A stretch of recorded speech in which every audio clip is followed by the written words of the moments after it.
साल 1945, स्प्रिंग्स का समय, और एक 11 साल का जर्मन लड़का हेलमत जो कि अपने बेड पर लेटा हुआ था कि तभी अचानक उसे अपने पेरेंट्स की बातों की आवाज सुनाई देती है।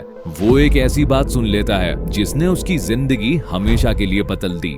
हेलमत के फादर जो कि एक फिजिशियन थे, उस वक्त अपनी वाइफ से कहते हैं, क्या समय आ गया है? क्या मुझे पूरे परिवार को खत्म कर देना चाहिए या अकेले ही कर लेनी चाहिए? उनकी आवाज में डर था, गिल्ट था। वो आगे कहते हैं, अब अलाइड कंट्रीज भी हमारे साथ वही बर्ताव करेंगी जैसा बर्ताव हमने जूस के साथ किया था।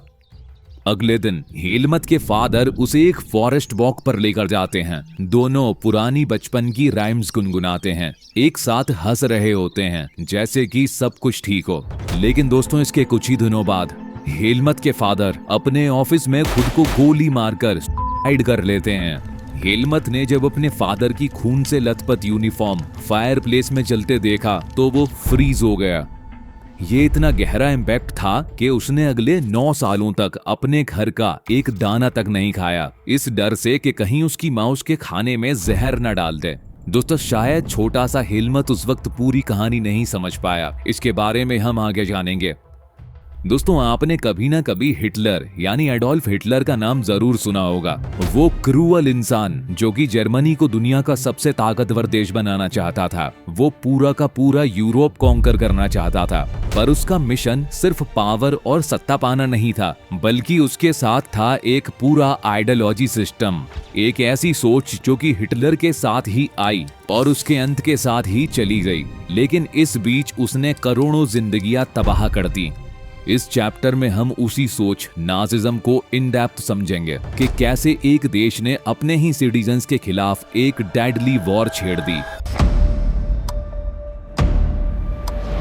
अप्रैल 1945 में जब जर्मनी वर्ल्ड वॉर 2 में हार के बेहद करीब था, तब हिटलर ने अपने प्रोपेगेंडा मिनिस्टर गोएबल्स और उसकी फैमिली के साथ बर्लिन के एक बंकर में सुसाइड कर ली।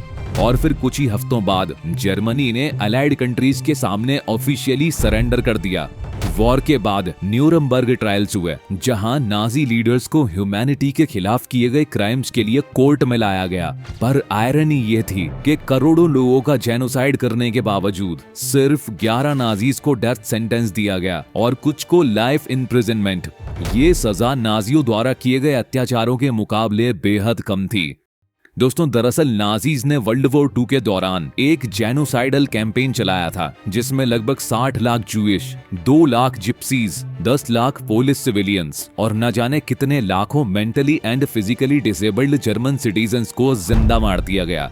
Gas chambers, torture camps, death trains, ये सिर्फ कहानियां नहीं, डार्क रियलिटी थी। और आज जब हम हेलमत के फादर की बात करते हैं तो अब समझ में आता है कि उनके फियर और गिल्ट की क्या वजह थी।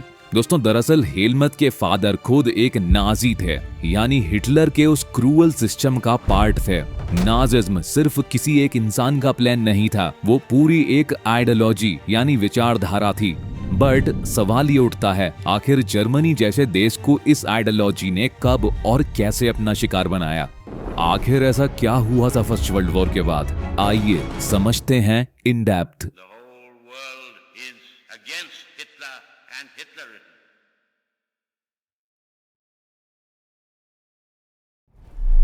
Birth of the Weimar republic. 20th century की शुरुआत में जर्मनी एक पावरफुल एम्पायर था। उसने ऑस्ट्रियन एम्पायर के साथ मिलकर इंग्लैंड, फ्रांस और रशिया यानी अलाइड पावर्स के खिलाफ फर्स्ट वर्ल्ड वॉर लड़ा। शुरुआत में सभी देशों को यही उम्मीद थी कि ये वॉर काफी जल्दी खत्म हो जाएगी और उनके देशों को फायदा होगा, पर अफसोस ऐसा हुआ नहीं और ये वॉर इतनी लंबी चली कि यूरोप के लगभग सारे रिसोर्सेज खत्म हो गए। जर्मनी ने इस वॉर में फ्रांस और बेल्जियम पर कब्जा करके शुरुआत तो अच्छी की, लेकिन साल 1917 में एंट्री होती है यूनाइटेड स्टेट्स ऑफ अमेरिका की। यूएसए ने अलाइड पावर्स को ज्वाइन किया, जिसके बाद तो वॉर की पूरी कहानी ही बदल गई और नवंबर 1918 आते आते जर्मनी और सेंट्रल पावर्स को हार का सामना करना पड़ा। Germany surrenders. The Great World War I is over. देखो, जर्मनी फर्स्ट वर्ल्ड वॉर हार चुका था, और वहां का जो एम्परर यानी राजा था वो भी रिजाइन करके भाग चुका था। और इसी वजह से जर्मनी के अंदर जो पार्लियामेंट्री पार्टीज थीं उनको एक मौका मिला वहां डेमोक्रेसी स्टैब्लिश करने का। इसी सिलसिले में जर्मन शहर वेमार के अंदर एक नेशनल असेंबली बुलाई गई जहां एक डेमोक्रेटिक कॉन्स्टिट्यूशन बनाया गया जो कि फेडरल स्ट्रक्चर पर बेस्ड था। इस नए कॉन्स्टिट्यूशन के तहत जो जर्मन पार्लियामेंट थी यानी रीस्टैग, उसमें मौजूद डेप्यूटीज को इलेक्ट करने के लिए यूनिवर्सल अडल्ट फ्रेंचाइजी लागू किया गया, जिसका मतलब था कि मेन के साथ साथ अब वुमेन को भी वोटिंग राइट्स मिले। लेकिन दोस्तों ये नया जर्मन रिपब्लिक खुद कई जर्मन्स को कुछ खास पसंद नहीं आया, जिसके पीछे सबसे बड़ा रीजन था फ्रांस के शहर वर्साई में साइन हुई वो इनफेमस ट्रीटी। ये ट्रीटी ऑफ वर्साई जर्मनी पर जबरदस्ती थोपी गई थी, जिसकी शर्तें तो बेहद खतरनाक थीं। इस ट्रीटी के अनुसार जर्मनी को उसकी ओवरसीज कॉलोनीज, 10% पॉपुलेशन और 13% लैंड यानी जमीन गंवानी पड़ी। साथ ही 75% आयरन और 26% कोल के सोर्सेज भी फ्रांस, पोलैंड, डेनमार्क और लिथुआनिया के हवाले करने पड़े। जर्मनी की मिलिट्री को भी खत्म कर दिया गया था। और सबसे बड़ी बात, रिसोर्सेज से भरे हुए जर्मन रीजन राइनलैंड पर भी 1920s तक अलाइड कंट्रीज का कब्जा रहा। और दोस्तों वॉर गिल्ड क्लॉज के तहत वर्ल्ड वॉर 1 में हुई सारी तबाही और डिस्ट्रक्शन के लिए जर्मनी को जिम्मेदार ठहराया गया और जिसकी भरपाई के तौर पर जर्मनी पर 6 बिलियन पाउंड्स का फाइन थोपा गया।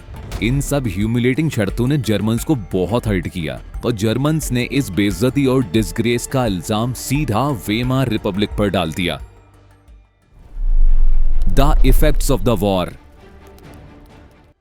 दोस्तों फर्स्ट वर्ल्ड वॉर का असर सिर्फ जंग के मैदान तक सीमित नहीं था, इसने पूरे यूरोपियन कॉन्टिनेंट को साइकोलॉजिकली और फाइनेंशियली दोनों लेवल पर तोड़ के रख दिया था। पहले जो यूरोप दुनिया भर को लोन्स बांटता था वो अब एक कर्जदारों का कॉन्टिनेंट बन गया।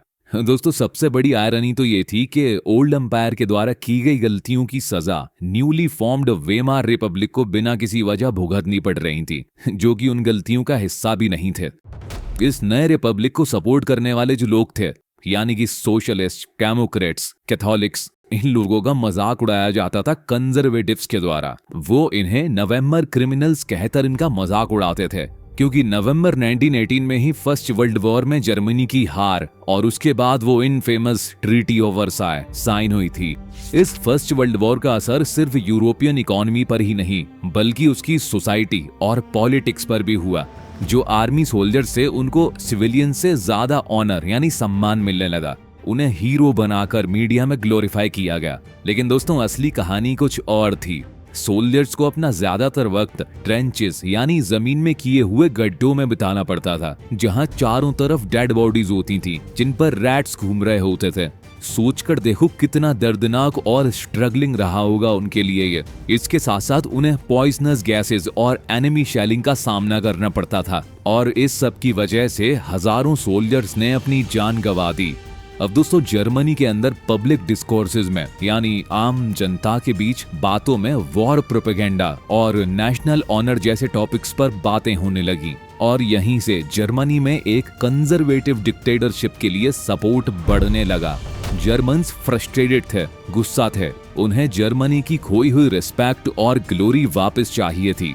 और सोचिए इतने गर्मा गर्मी के माहौल के बीच जर्मनी में वेमार रिपब्लिक के तौर पर एक डेमोक्रेसी लाई गई, जो कि एक काफी फ्रजाइल यानी नाजुक आइडिया था उस वक्त के यूरोप के हिसाब से, जब हर तरफ अफरा तफरी मची हुई थी। Political radicalism and economic crisis. देखो वेमार रिपब्लिक के आते ही जर्मनी के अंदर भी कुछ लोगों को लगने लगा कि वो भी रशिया जैसा रशियन रेवोल्यूशन जर्मनी में कर सकते हैं। रशियन रेवोल्यूशन याद है ना, पिछला चैप्टर यानी बोल्शेविक रेवोल्यूशन। और अब वैसा ही कुछ जर्मनी में करने के लिए वहां स्पार्टेसिस्ट लीग नाम की एक रेवोल्यूशनरी पार्टी एक्टिव हो गई। फर्स्ट वर्ल्ड वॉर के दौरान बनी ये पार्टी अब कई जर्मन शहरों में वर्कर्स और सेलर्स की सोवियट्स बनाने लगी, यानी कि वर्कर्स काउंसिल्स। उस समय बर्लिन का एटमॉस्फेयर सोवियत स्टाइल गवर्नेंस के नारों से गूंज रहा था, लेकिन अब शायद एक रेवोल्यूशन पनप रहा था। वेमार रिपब्लिक के सपोर्टर्स यानी सोशलिस्ट, डेमोक्रेट्स और कैथोलिक्स इस अपराइजिंग को रोकना चाहते थे। इसी सिलसिले में वेमार में एक मीटिंग बुलाई गई और प्लानिंग की गई कि कैसे इस रिवॉल्ट को रोका जा सके। और फाइनली एक पुराने रिटायर्ड सोल्जर्स का ग्रुप फ्री कॉप्स को बुलाया गया, जिन्होंने अपने फोर्स से इस स्पार्टेसिस्ट रिवॉल्ट को शांत कर दिया।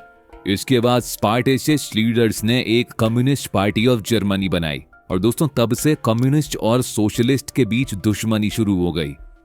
अब बात आती है साल 1923 की, जब जर्मनी एक भयंकर इकोनॉमिक क्राइसिस का शिकार हो गया। देखो, बात ये थी, जर्मनी ने फर्स्ट वर्ल्ड वॉर ज्यादातर लोन्स लेकर लड़ी थी और वॉर के बाद उसे ये लोन्स गोल्ड के बदले चुकाने पड़ रहे थे, जिससे जर्मनी के गोल्ड रिजर्व्स ऑलमोस्ट खत्म हो गए। अब हालात और तब बिगड़ गए जब 1923 में जर्मनी ने इन लोन्स को चुकाने से ही इनकार कर दिया, जिसके जवाब में फ्रांस ने जर्मनी के सबसे इंपॉर्टेंट इंडस्ट्रियल एरिया रुहू रीजन पर कब्जा कर लिया, जहां कोल के मैसिव रिजर्व्स थे। मतलब अब गोल्ड रिजर्व्स के साथ साथ कोल रिजर्व भी गया। पैसों की सख्त कमी के चलते जर्मनी ने उसकी करेंसी मार्क को हैवीली प्रिंट करना शुरू कर दिया। क्या लगता है, ये कोई अच्छा मूव था? बिल्कुल भी नहीं।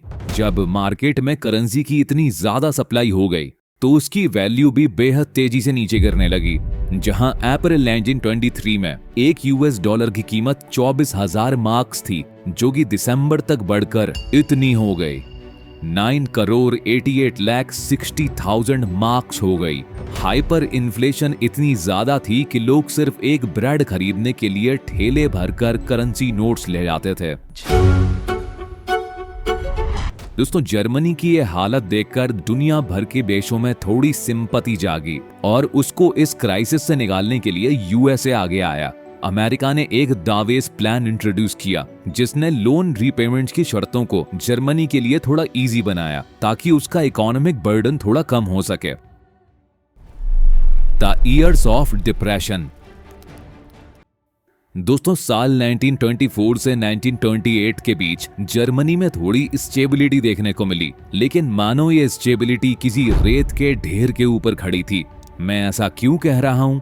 क्योंकि जर्मन इकोनॉमी की इन्वेस्टमेंट्स और इंडस्ट्रियल रिकवरी ये डिपेंडेंट थी शॉर्ट टर्म लोन्स पर, जो कि जर्मनी को ज्यादातर यूएसए से आते थे। अब सोच कर देखो, अगर यूएसए को कुछ हुआ तो डेफिनेटली उसका असर जर्मनी पर पड़ेगा ही। और दोस्तों, यही होता है। साल 1929 में यूएसए में एक तबाही आ गई।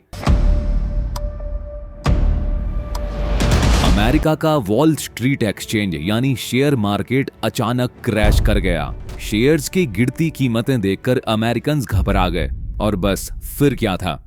24 अक्टूबर 1929 सिर्फ एक दिन में 1.3 करोड़ शेयर्स बेच दिए गए और दोस्तों इसी दिन से शुरू हुआ द ग्रेट इकोनॉमिक डिप्रेशन। इस मंदी ने 1929 से 1932 के बीच अमेरिका की नेशनल इनकम यानी जीडीपी आधी कर दी। अमेरिकन फैक्ट्रीज बंद होने लगी, एक्सपोर्ट्स गिर गए, अमेरिकन फार्मर्स की हालत भी खराब हो गई और जाहिर सी बात है इसका असर सिर्फ अमेरिका तक सीमित नहीं रहा और इस इकोनॉमिक डिप्रेशन की हवा पूरी दुनिया में फैल गई, जिसका कि सबसे बुरा असर हमारे जर्मनी पर पड़ा।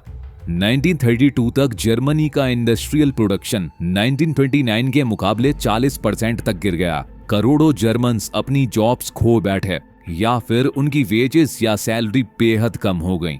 अनएम्प्लॉयड यानी बेरोजगारों की संख्या लगभग 60 लाख तक पहुंच गई। और दोस्तों उस वक्त तक जर्मनी की सड़कों पर ऐसे लोग बहुत कॉमन हो गए जिनके गले पर कुछ ऐसे कार्ड्स लटके होते थे, willing to do any work.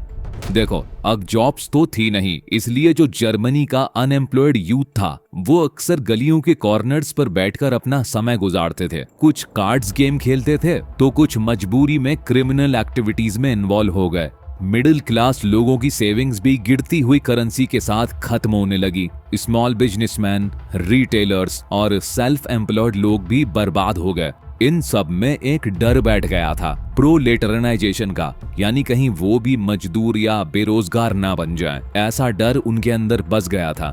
German farmers को भी गिरती हुई फसलों के प्राइसेस ने परेशान कर दिया। और दोस्तों, इस सब उथल पुथल के बीच वेमार रिपब्लिक का पॉलिटिकल सिस्टम भी बेहद नाजुक रहा। जर्मन कॉन्स्टिट्यूशन में कई ऐसी खामियां थीं जो कि कभी भी जर्मनी के अंदर एक डिक्टेटरशिप के लिए रास्ता खोल सकती थी। पहली खामी, प्रोपोर्शनल रिप्रेजेंटेशन। इस रूल की वजह से जर्मन इलेक्शंस में किसी एक पॉलिटिकल पार्टी के लिए इलेक्शंस में मेजॉरिटी हासिल करना लगभग नामुमकिन हो चुका था। इसलिए वहां हमेशा कोएलिशन गवर्नमेंट यानी 2 या उससे ज्यादा पार्टीज मिलकर साथ में सरकार बनाती थी। दूसरी खामी, आर्टिकल 48। इसके तहत जर्मन प्रेसिडेंट को इमरजेंसी लगाने, सिविल राइट्स सस्पेंड करने और एक डिक्री से जर्मनी पर रूल करने का अधिकार था। इन सब रूल्स का रिजल्ट पता है क्या रहा? सिर्फ अपनी छोटी सी पॉलिटिकल लाइफ में वेमार रिपब्लिक ने 20 अलग अलग कैबिनेट्स देखे, यानी 20 बार उनके कैबिनेट्स बदल चुके थे, जिसमें से हर एक कैबिनेट का एवरेज टेन्योर 239 डेज से ज्यादा का नहीं रहा। और इस पॉलिटिकल इंस्टेबिलिटी के बीच आर्टिकल 48 का भी खूब इस्तेमाल हुआ। इसलिए जर्मन्स को ऐसा लगना जायज था कि डेमोक्रेसी से उनकी प्रॉब्लम्स सॉल्व नहीं होने वाली और उनका विश्वास पार्लियामेंट्री सिस्टम से उठता जा रहा था। Hitler's rise to power. देखो, 1920s में जर्मनी में आई पॉलिटिकल, इकोनॉमिकल और सोशल क्राइसिस ने हिटलर का पावर में पहुंचना आसान बना दिया। एडोल्फ हिटलर का जन्म साल 1889 में ऑस्ट्रिया देश में हुआ। बचपन और जवानी बेहद गरीबी में गुजरी और कोई लाइवलीहुड ना होने की वजह से जैसे ही फर्स्ट वर्ल्ड वॉर शुरू हुआ, हिटलर ने जर्मन आर्मी ज्वाइन कर ली और युद्ध में शामिल हो गया। आर्मी में उसने पहले एक मैसेंजर के तौर पर काम किया, फिर कॉर्पोरल बना और अपनी बहादुरी के लिए कई मेडल्स जीते। फर्स्ट वर्ल्ड वॉर में जर्मनी की हार और उस ट्रीटी ऑफ वर्साई ने हिटलर को हिलाकर रख दिया। उसके अंदर का गुस्सा भड़क गया। साल 1919 में हिटलर ने एक छोटे से ग्रुप जर्मन वर्कर्स पार्टी को ज्वाइन किया और सिर्फ कुछ ही समय में उसने पूरे ऑर्गेनाइजेशन में अपना कंट्रोल जमा लिया और उसका नाम बदलकर national socialist German workers party रख दिया। और दोस्तों, यही वो पार्टी थी जो कि आगे चलकर नाजी पार्टी के नाम से जानी गई। साल 1923 हिटलर ने जर्मनी के एक रीजन बेवेरिया पर कंट्रोल करके एक तख्ता पलट यानी वहां की सरकार गिराकर खुद पावर में आना चाहा, लेकिन यह प्लान फेल हो गया। हिटलर को अरेस्ट कर लिया गया, उस पर देशद्रोह के आरोप में ट्रायल्स हुए और कुछ समय जेल में रहने के बाद उसे रिहा कर दिया गया। दोस्तों, अर्ली 1930s तक नाजी पार्टी ज्यादा पब्लिक सपोर्ट हासिल नहीं कर पाई और जैसा कि हमने जाना था कि उस समय ग्रेट इकोनॉमिक डिप्रेशन चल रहा था, बैंक्स कोलैप्स कर चुके थे, बिजनेसेस बंद हो चुके थे और अनएम्प्लॉयमेंट रेट भी अपनी पीक पर था। और इन्हीं सब कारणों की वजह से जर्मन्स का विश्वास भी वेमार रिपब्लिक पे से कम होता जा रहा था। इसी बेचैनी के माहौल में नाजी प्रोपेगेंडा ने जर्मन्स को एक बेहतर फ्यूचर का सपना दिखाया और इस प्रोपेगेंडा का असर साफ दिखा। जहां साल 1928 में हुए रीस्टैग इलेक्शंस में नाजी पार्टी को सिर्फ 2.6% वोट्स मिले थे, वहीं साल 1932 आते आते ये 37% वोट्स के साथ अब जर्मनी की सबसे बड़ी पार्टी बन चुकी थी। सोच के देखो, सिर्फ 4 सालों में इतना बड़ा जंप।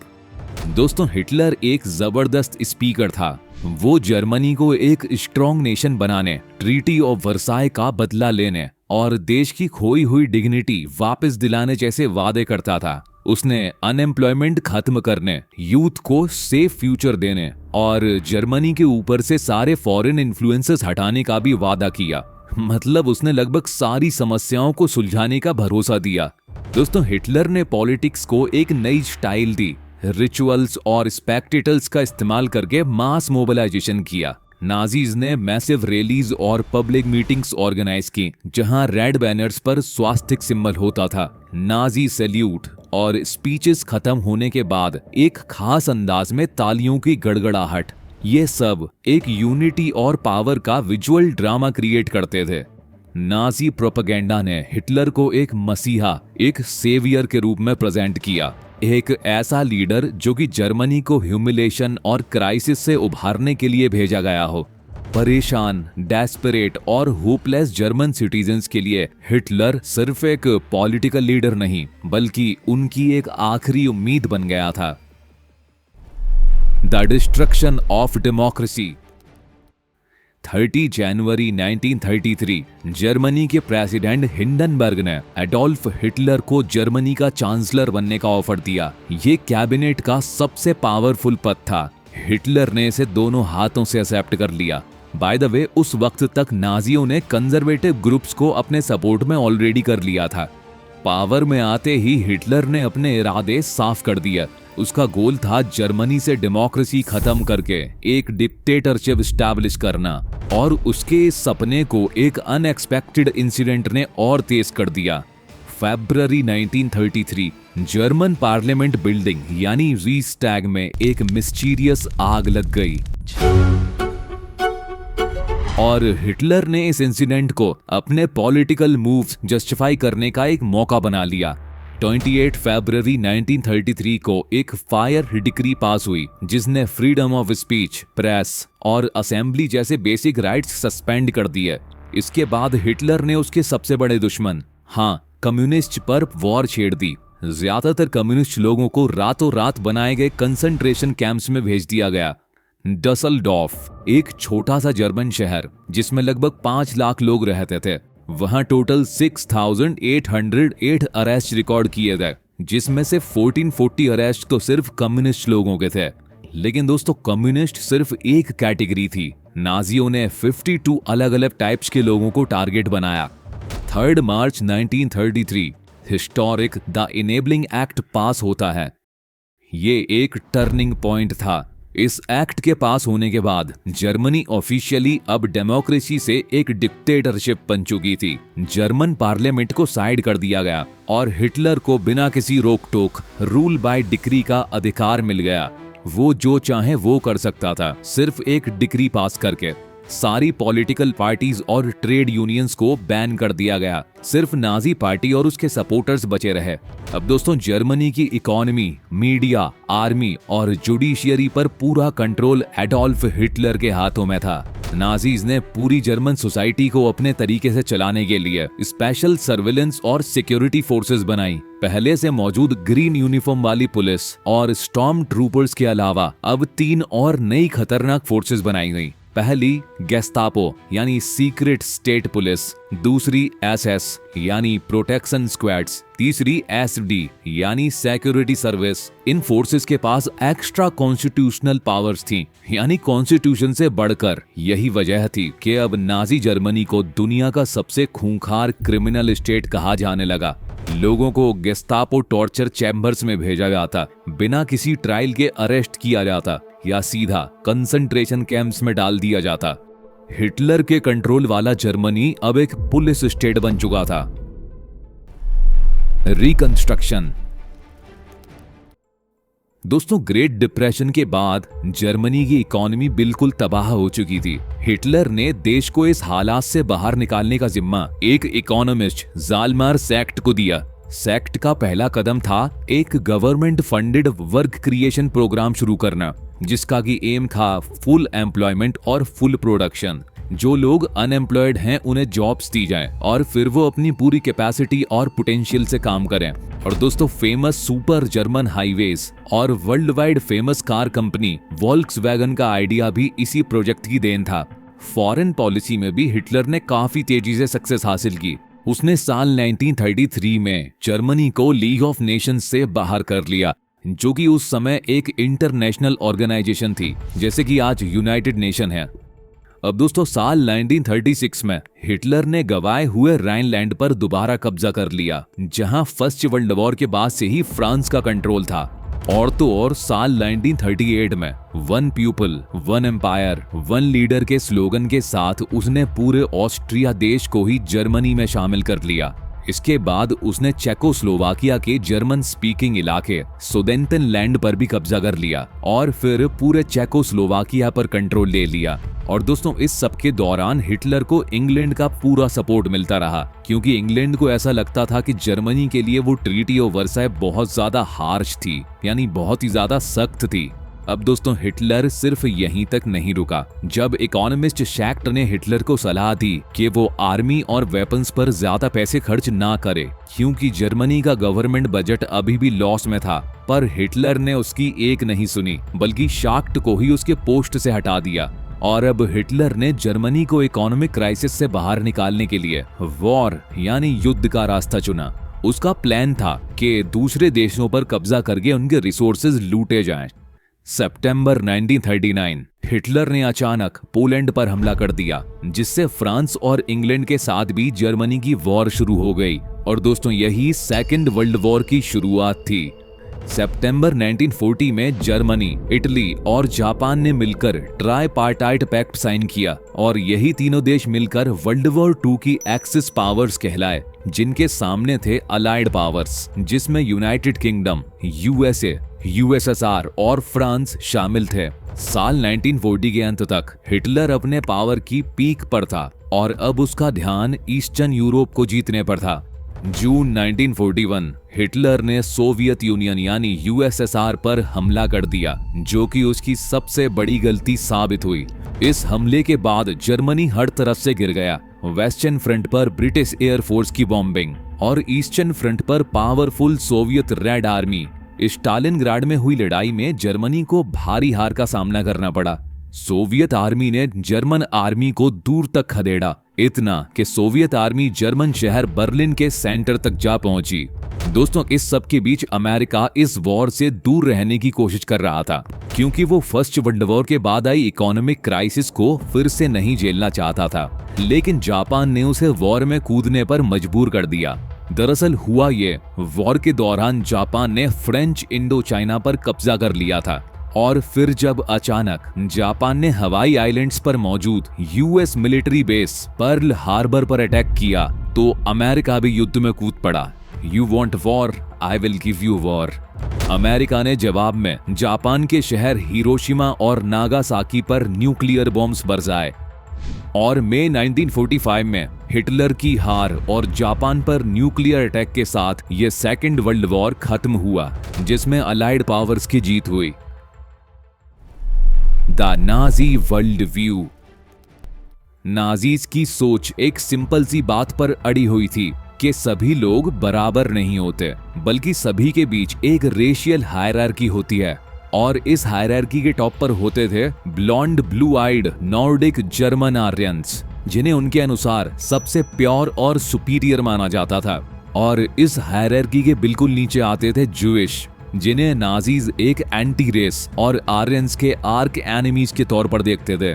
वहीं बाकी सारे लोग अफ्रीकन्स, एशियंस, स्लाव्स, उन्हें उनके एक्सटर्नल अपीयरेंस के हिसाब से कहीं भी बीच में रख दिया जाता था। दोस्तों हिटलर का ये रेसिज्म सिर्फ यूं ही हवा में नहीं बना था, बल्कि उसने इस आइडिया को चार्ल्स डार्विन और हर्बर्ट स्पेंसर जैसे थिंकर्स और उनकी थ्योरीज को ट्विस्ट करके बनाया था।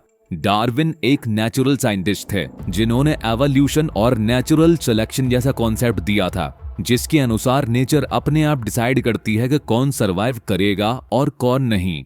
और वहीं आगे चलकर स्पेंसर ने इसमें अपनी theory survival of the fittest add करी, जिसके अनुसार सिर्फ वो स्पीशीज जिंदा बचेंगी जो कि चेंज होती हुई कंडीशंस के साथ खुद को अडेप्ट कर पाएंगी।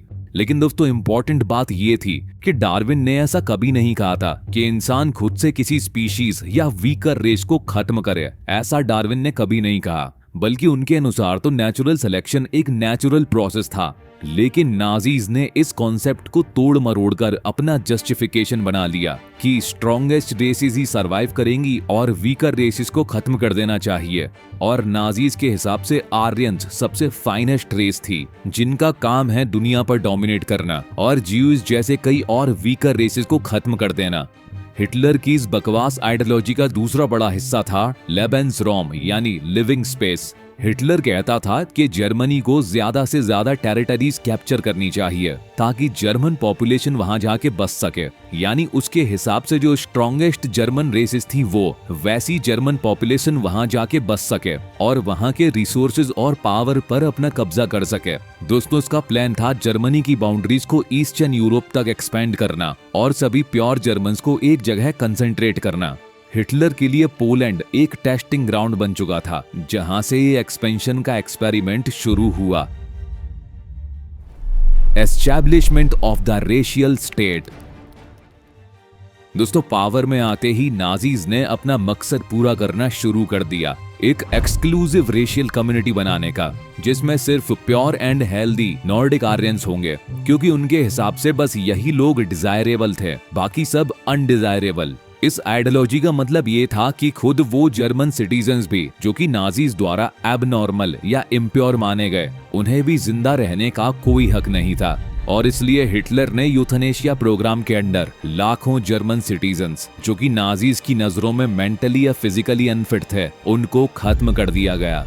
सोचकर देखो, खुद जर्मन सिटीजन्स को जर्मनी के अंदर ही जिंदा मार दिया गया। नाजीज का टारगेट सिर्फ ज्यूइश लोग नहीं थे। नाजी जर्मनी में जिप्सीज और ब्लैक्स को रेशियल इंफीरियर्स यानी पिछड़ी जाति का माना जाता था। इवन रशियंस और पोल्स को सब ह्यूमन डिक्लेयर करके उनके साथ इंसानों जैसा बर्ताव नहीं किया गया, इसलिए उन्हें भी खत्म कर दिया गया। जब जर्मनी ने पोलैंड और रशिया के कुछ पार्ट्स ऑक्यूपाई किए, तब हिटलर ने वहां के सिविलियंस को स्लेव लेबर बनाकर उन पर जुल्म किए। बहुत से लोग तो भूख और ज्यादा काम करने की वजह से ही मर गए।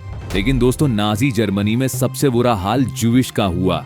दोस्तों, नाजीज के अंदर ज्यूइश के लिए इस हेट का एक पुराने हिस्टोरिकल कनेक्शन से था। दरअसल क्रिश्चियन ट्रेडिशंस में ज्यूइश को ही जीसस क्राइस्ट को सूली पर चढ़ाने और मारने वाला बताया गया। यही वजह थी कि मेडिएवल यूरोप में भी ज्यूइश को जमीन ओन करने का कोई राइट नहीं था, और फिर इसलिए वो मनी लैंडिंग और ट्रेड से गुजारा करते थे। वो अलग बस्तियों गैटोज में रहते थे। टाइम टू टाइम उन पर ऑर्गेनाइज्ड वायलेंस होते रहते। कई बार उन्हें उन्हीं की जमीन से बेदखल कर दिया जाता। लेकिन दोस्तों, हिटलर की ये ज्यूइश के खिलाफ नफरत रिलीजन पर बेस्ड नहीं थी, बल्कि सूडो साइंटिफिक रेशियल थ्योरीज पर टिकी हुई थी। सूडो मतलब फॉल्स। उसके अनुसार अगर ज्यूइश को किसी दूसरे डिजायरेबल रिलीजन में भी कन्वर्ट कर दिया जाए, तब भी कोई फायदा नहीं। हिटलर के अकॉर्डिंग ज्यूइश प्रॉब्लम का सिर्फ एक सॉल्यूशन था, टोटल एलिमिनेशन, यानी उनको पूरा खत्म कर देना। 1933 से 1938 तक नाजीज ने ज्यूइश को सिस्टमैटिकली टेरराइज, पेपराइज और सेग्रीगेट कर दिया, यानी उन्हें सोसाइटी से अलग थलग कर दिया गया, जिससे बहुत से ज्यूइश जर्मनी छोड़कर चले गए। साल 1939 से 1945 के फेज में ज्यूइश को गैटोज और कैंप्स में कंसंट्रेट करके पोलैंड के गैस चेम्बर्स में ले जाकर सिस्टमैटिकली खत्म कर दिया गया। The racial utopia. दोस्तों, वर्ल्ड वॉर 2 की छांव में नाजीज ने अपने रेशियल गोल्स को अग्रेसिवली पूरा करना शुरू कर दिया। जेनोसाइड और वॉर दोनों एक ही सिक्के के दो पहलू बन गए।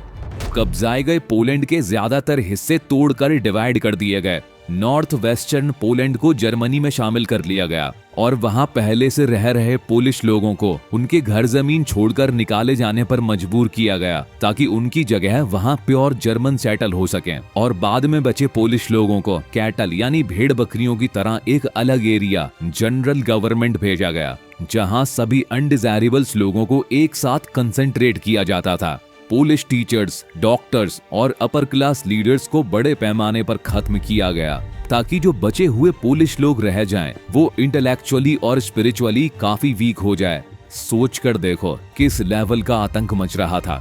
और तो और ऐसे पोलिश बच्चे जिनकी अपीयरेंस यानी शक्ल सूरत प्योर आर्यंस से मिलती जुलती थी, उन्हें उनके पेरेंट्स से जबरदस्ती अलग करके रेस एक्सपर्ट्स के पास भेजा जाता, जहां उन पर एक रेस टेस्ट होता था। इस टेस्ट में पास हुए बच्चों को जर्मन फैमिलीज में रेस किया जाता, यानी उनके पेरेंट्स से अलग। और अगर टेस्ट में फेल हुए तो उन्हें ऑर्फनेजेस में भेज दिया जाता, जहां ज्यादातर बच्चे मर जाते थे। जनरल गवर्नमेंट के अंदर ही कुछ वन ऑफ द लार्जेस्ट गैटोज और गैस चेम्बर्स बने थे, जो कि ज्यूइश जैसी ही रेसिस के लिए प्राइमरी किलिंग सेंटर्स बने, यानी कत्ल खाने। Youth in Nazi Germany. दोस्तों, हिटलर का फोकस कंट्री के यूथ पर बहुत ज्यादा था। उसका मानना था कि एक स्ट्रॉन्ग नाजी सोसाइटी तभी बन सकती है जब बच्चों को छोटी एज से ही नाजी आइडियोलॉजी सिखाई जाए, जिसके लिए बच्चों पर स्कूल के अंदर और बाहर दोनों जगह कंट्रोल होना जरूरी था। इसलिए जर्मन स्कूल्स में जूइश टीचर्स को निकाल दिया गया, यानी जॉब से निकाल दिया, और कई केसेस में तो उनकी जान भी ले ली गई। स्कूल क्लासरूम्स में बच्चों को सेग्रीगेट यानी अलग थलग कर दिया गया। जर्मन और जूइश बच्चे ना तो एक साथ बैठ सकते थे, न साथ खेल सकते थे, और बाद में तो अनडिजायरेबल चिल्ड्रन जैसे जूइश या फिजिकली हैंडीकैप बच्चे और जिप्सीज को स्कूल से भी निकाल दिया गया। और 1940s आते आते इनमें से ज्यादातर बच्चों को गैस चेम्बर्स में ले जाकर खत्म कर दिया गया। और जो सो कॉल्ड गुड जर्मन्स बच्चे स्कूल में पढ़ भी रहे होते थे, उन्हें भी एक काफी लंबी नाजी स्कूलिंग प्रोसेस से गुजरना पड़ता था। नाजीज ने स्कूल टेक्स्ट बुक्स दोबारा लिखी, जिसमें अब रेशियल साइंस को इंट्रोड्यूस किया गया ताकि नाजीज की रेस थ्योरीज को जस्टिफाई किया जा सके। मैथमेटिक्स जैसे सब्जेक्ट में भी जूइश के खिलाफ स्टीरियोटाइप्स डाले गए। बच्चों को सिखाया जाता कि वो लॉयल और सबमिसिव रहें, जूइश से हेट करें और हिटलर को अपना सुप्रीम लीडर मानकर उसकी वर्शिप करें। नाजी जर्मनी में स्पोर्ट्स तक का यूज वायलेंस और अग्रेशन पैदा करने के लिए होता था। हिटलर का मानना था कि बॉक्सिंग बच्चों को आयरन हार्टेड, स्ट्रॉन्ग और मैस्कुलिन बना सकती है। वहीं यूथ ऑर्गेनाइजेशंस को ये जिम्मेदारी दी गई कि जर्मन यूथ को नेशनल सोशलिज्म के स्पिरिट में एजुकेट करें। 10 साल का होने पर ही बच्चों को जंग वॉल्ग जैसी ऑर्गेनाइजेशंस में एनरोल करा दिया जाता, और 14 साल के होने पर सभी बॉयज को हिटलर यूथ ज्वाइन करना मैंडेटरी था, जहां उन्हें वॉर को वर्शिप करना, अग्रेशन और वायलेंस को ग्लोरीफाई करना, डेमोक्रेसी की निंदा करना और जूइश, कम्युनिस्ट और जिप्सीज जैसे सो कॉल्ड अनडिजायरेबल्स लोगों से हेट करना सिखाया जाता।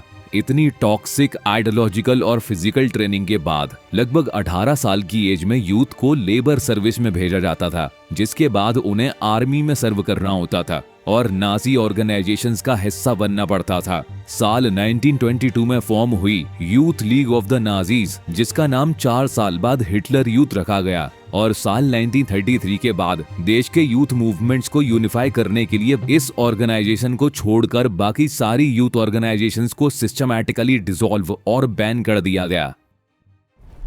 The Nazi cult of motherhood. दोस्तों, नाजी जर्मनी में बच्चों को यह बार बार सिखाया जाता था कि वुमेन रेडिकली डिफरेंट होती हैं मैन से। इक्वल राइट्स का आइडिया, जो कि डेमोक्रेसीज में बिल्कुल कॉमन होता था, नाजी आइडियोलॉजी के अनुसार गलत था। उनके हिसाब से ये फेयरनेस और इक्वल राइट्स सोसाइटी को डिस्ट्रॉय कर देंगे। बॉयज को अग्रेसिव, मैस्कुलिन और स्टील हार्टेड बनने की ट्रेनिंग दी जाती थी, जबकि गर्ल्स को बताया जाता था कि उनका प्राइमरी फर्ज सिर्फ गुड मदर्स बनना है, यानी प्योर ब्लडेड आर्यंस को जन्म देना और उनकी परवरिश करना। उन्हें सिखाया जाता कि वो रेस की प्योरिटी मेंटेन करें, जूइश से दूर रहें, सिर्फ घर संभालें और अपने बच्चों को नाजी वैल्यूज सिखाएं। उन्हें आर्यन कल्चर और रेस की बियरर्स माना जाता था। 1933 में हिटलर ने कहा था, in my state the mother is the most important citizen. लेकिन दोस्तों, रियलिटी में सब मदर्स को इक्वली ट्रीट नहीं किया जाता था। अगर किसी मदर ने किसी रेशियली अनडिजायरेबल बच्चे को जन्म दिया तो उसको पनिशमेंट मिलती, जबकि रेशियली डिजायरेबल चिल्ड्रंस को जन्म देने वाली मदर्स को अवार्ड मिलता था। ऐसी मदर्स को हॉस्पिटल्स में स्पेशल ट्रीटमेंट मिलता, शॉप्स, थिएटर टिकट्स और रेलवे फेयर्स में कंसेशंस तक दिए जाते। वुमेन को ज्यादा से ज्यादा बच्चे पैदा करने के लिए ऑनर क्रॉसेस दिए जाते थे। ब्रॉन्ज क्रॉस 4 बच्चों के लिए, सिल्वर क्रॉस 6 बच्चों के लिए और गोल्ड क्रॉस 8 या उससे ज्यादा बच्चों के लिए।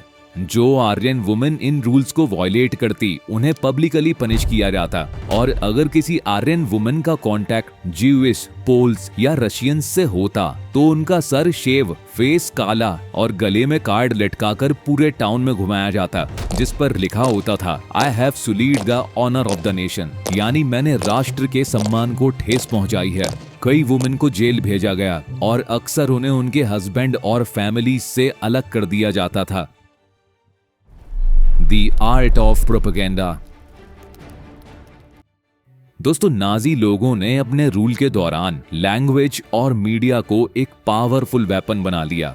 उन्होंने शब्दों का ऐसा यूज किया कि उनके क्राइम्स भी नॉर्मल या लीगल लगें। किल या मर्डर जैसे शब्द तो वे कभी यूज ही नहीं करते थे। मास किलिंग को स्पेशल ट्रीटमेंट कहा जाता था। जूस को खत्म करने के प्लान को फाइनल सॉल्यूशन, और डिसेबल्ड लोगों के लिए यूथनेशिया वर्ड यूज होता था। जब लोगों को गैस चेम्बर्स में भेजना होता तो वे इसे इवैक्यूएशन कहते, जैसे कि जी सेफ जगह शिफ्ट कर रहे हो। गैस चेम्बर्स को कहा जाता था डिसइंफेक्शन एरिया, जहां फेक शार्स तक लगाए जाते थे ताकि लोगों को लगे कि वे बाथरूम है। इस तरह का प्रोपेगेंडा चलाया गया कि लोगों को समझ ही नहीं आया कि आखिर सच क्या है। पोस्टर्स, स्लोगन्स, फिल्म्स, रेडियो, सब कुछ प्रोपेगेंडा से भरा हुआ था। ऐसे पोस्टर्स बनाए गए जिनमें ज्यूज, सोशलिस्ट और लिबरल्स को एनिमी यानी दुश्मन दिखाया जाता था, वीक, इविल और देश के अगेंस्ट। द एटर्नल ज्यू जैसे मूवीज बनाई गई जिसमें ज्यूस को जानवरों की तरह दिखाया गया। उन्हें फ्लोइंग बियर्ड्स और कफ्तान्स में दिखाते थे ताकि उनका इमेज अलग और इंफीरियर लगे। जबकि दोस्तों असल में जर्मन ज्यूज और बाकी जर्मन्स में कोई खास फर्क पहचानना लगभग नामुमकिन था। सब एक जैसे कपड़े पहनते थे, एक जैसी जिंदगी जीते थे। इस प्रोपेगेंडा का लोगों के दिमाग पर गहरा असर हुआ। ज्यूस को रैट्स, पेस्ट और वर्मिन जैसे शब्दों से अपमानित किया जाता। धीरे धीरे लोग उनसे नफरत करने लगे, जैसे वो इंसान नहीं कीड़े मकोड़े हों। ये सब एक ही वजह से किया गया, जर्मन पब्लिक को पूरी तरह से कंट्रोल में रखने के लिए। नाजीज ने लोगों को यह बिलीव करवा दिया कि जर्मनी की सभी समस्याओं का सॉल्यूशन सिर्फ उनके पास है, और अब धीरे धीरे पूरी जर्मन सोसाइटी उनके कंट्रोल में आ गई। Ordinary people and the crimes against humanity. दोस्तों आखिरकार नाजिज्म पर आम जर्मन्स का क्या रिएक्शन था? जर्मनी की बहुत बड़ी पॉपुलेशन नाजी आइडियोलॉजी से प्रभावित हो चुकी थी। उनके लिए सिर्फ नाजिज्म एक ऐसा रास्ता था जो कि देश को स्टेबिलिटी और तरक्की दे सकता था। ये लोग दुनिया को नाजी नजरिए से देखने लगे थे। इनका ब्रेन वॉश हो चुका था। ज्यूइश को देखते ही गुस्सा और नफरत उनके अंदर उभर आता। कई लोग तो ज्यूइश के घरों को आइडेंटिफाई और मार्क करते और फिर उनके बारे में अथॉरिटीज को रिपोर्ट करते ताकि वो उन पर अत्याचार कर सकें। ये लोग पूरी तरह से नाजी प्रोपेगेंडा में विश्वास करने लगे थे।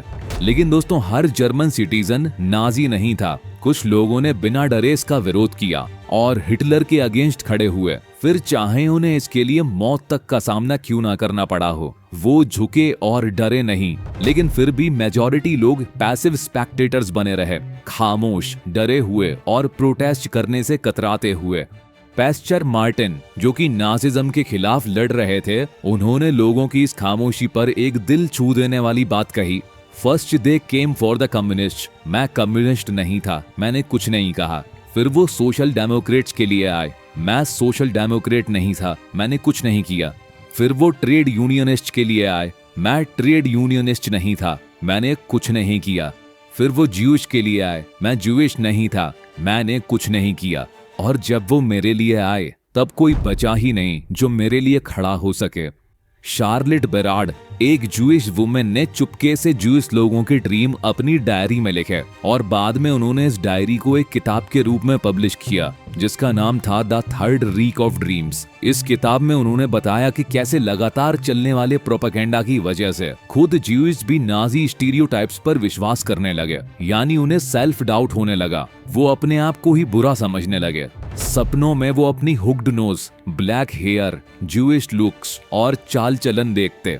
नाजी प्रेस में छपी स्टीरियोटिपिकल इमेजेस उनका पीछा उनके सपनों तक करती थीं। ऐसा लगता था जैसे वो गैस चेम्बर्स पहुंचने से पहले ही अंदर से कई बार मर चुके थे। Knowledge about the Holocaust. नाजियों द्वारा किए गए वायलेंस और अत्याचारों की खबर हिटलर के आखिरी सालों में धीरे धीरे जर्मनी से बाहर पहुंचने लगी थी, लेकिन ऐसा सिर्फ वर्ल्ड वॉर 2 के बाद ही था जब दुनिया को पूरी तरह से इन खौफनाक सच्चाइयों का पता चला। उस वक्त जर्मन्स अपनी हार के बाद के दर्द और तबाही में उलझे हुए थे, लेकिन जूइश चाहते थे कि उनके साथ हुई सफरिंग्स और एट्रोसिटीज को दुनिया हमेशा याद रखे। इन नाजी किलिंग ऑपरेशंस को ही हम आज हॉलोकॉस्ट के नाम से जानते हैं। एक वक्त की बात है, उस समय युद्ध के दौरान एक जीव अपने दोस्त से कहता है, मैं बस युद्ध के बाद आधा घंटा और जीना चाहता हूँ। शायद उसका मतलब था कि वो बस मरने से पहले दुनिया को बता देना चाहता था कि नाजी जर्मनी में उस वक्त कितने बुरे हाल थे। कई घेटोज और कैंप्स के लोगों ने डायरीज, नोटबुक्स और सीक्रेट आर्काइव्स तक बनाए ताकि सच छुप ना सके। लेकिन जब नाजीज को एहसास हुआ कि वो युद्ध हारने वाले हैं तो उन्होंने अपने कर्मचारियों यानी फंक्शनरीज को पेट्रोल फ्यूल बांटना शुरू कर दिया ताकि वो ये सारे एविडेंस जलाकर राख कर दें। लेकिन दोस्तों, हॉलोकॉस्ट की वो डार्क हिस्ट्री और मेमोरीज आज भी जिंदा हैं memoirs, fiction, documentaries, poetry, memorials और म्यूजियम्स के रूप में। ये इतिहास एक ट्रिब्यूट है उन लोगों के लिए जिन्होंने हिम्मत दिखाई, और एक शर्मिंदगी का पैगाम है उनके लिए जो इसमें शामिल हुए, और एक वार्निंग है उन सब के लिए जो कि उस वक्त चुप रहे। तो दोस्तों, कैसी लगी ये डॉक्यूमेंट्री कमेंट करके जरूर बताइएगा और अपने क्लासमेट्स के साथ जरूर शेयर कीजिएगा। मिलते हैं बहुत ही जल्द एक और नए वीडियो के साथ और जानते हैं कुछ इन डेप्थ।